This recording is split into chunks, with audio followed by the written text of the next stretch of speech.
மக்களே இங்கே பாருங்கள், இதான் நம்ம சித்தப்பா வளர்க்குற கோழி. இவங்க கோழி பண்ணையே வச்சுருக்காரு. இங்கே பார்த்தீங்களா, இதான் இப்போ முட்டை பொரிச்ச கோழி. இவ்வளோ குஞ்சியை பாருங்கள், எவ்வளோ அழகாக இருக்குது எல்லா குஞ்சியும் பாருங்கள். அங்கிட்டு நிற்கிறதெல்லாம் வெடை கோழி, எல்லாம் பெருசானது. இந்த சாவலை பாருங்கள், இவன் தான் நல்ல சாவல் இது பாருங்கள். எல்லா கோழியும் அழகாக இருக்கும். எதுவும் கோழி வேணாலும் இவங்க தயங்குவாங்க, 1000 ரூபாய்க்கு மேலே விற்பாது. அப்படியே எப்படி கூடி வாங்க, இப்படி வந்தீங்கன்னா இந்த 2 குஞ்சு இருக்கும். இதுவும் நல்ல குஞ்சு தான். அப்படியே உள்ளே பார்த்தீங்கன்னா உள்ளே ஒரு கோழி அடையில் இருக்குது. இதை பார்த்தா உங்களுக்கு தெரியும், குஞ்சு பொரிச்சிருக்கு அந்த அன்னைக்கு.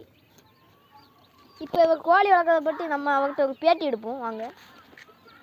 சொல்லுங்கள், இந்த கோழி வளர்க்குறத பற்றி நீங்கள் என்ன நினைக்கிங்க? நான் ஒரு பிகாம் படித்த பட்டதாரிங்க.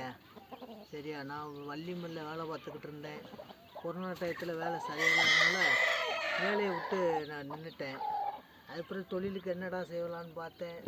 4 ஆட்டுக்குட்டி வாங்கி விட்டேன். அது என் வீட்டுக்காரம்மா ஆடு மேய்ச்சிட்டு அப்படியே காட்டு வேலைக்கு போய்கிட்டு இருப்பாங்க. நான் ஒரு 5-6 கோழியை முதல்ல வாங்கினேன். இப்போ அது ஒரு 40 கோழியாக மாறி இருக்குது. எல்லா கோழியும் குஞ்சியும் நல்லா பெருகிக்கிட்டே வருது. சரியா, கழுவுமலை சுற்று வட்டாரத்துலலாம் 1 கிலோ நாட்டுக்கோழி கறி 400 500 கொடுக்காங்க. நான் ஏழை எளிய மக்கள் பயன்படுத்தும்னு சொல்லி நான் வெறும் 350 நாட்டுக்கோழி கறி கொடுத்துக்கிட்டு இருக்கேன்.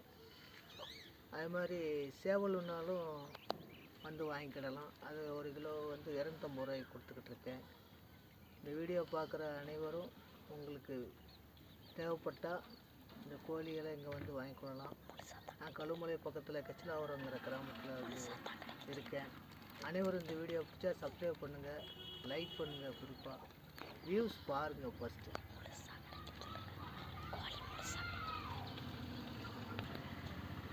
கோழி நம்மகிட்ட எப்போதும் உயிருடன் கோழி தான்.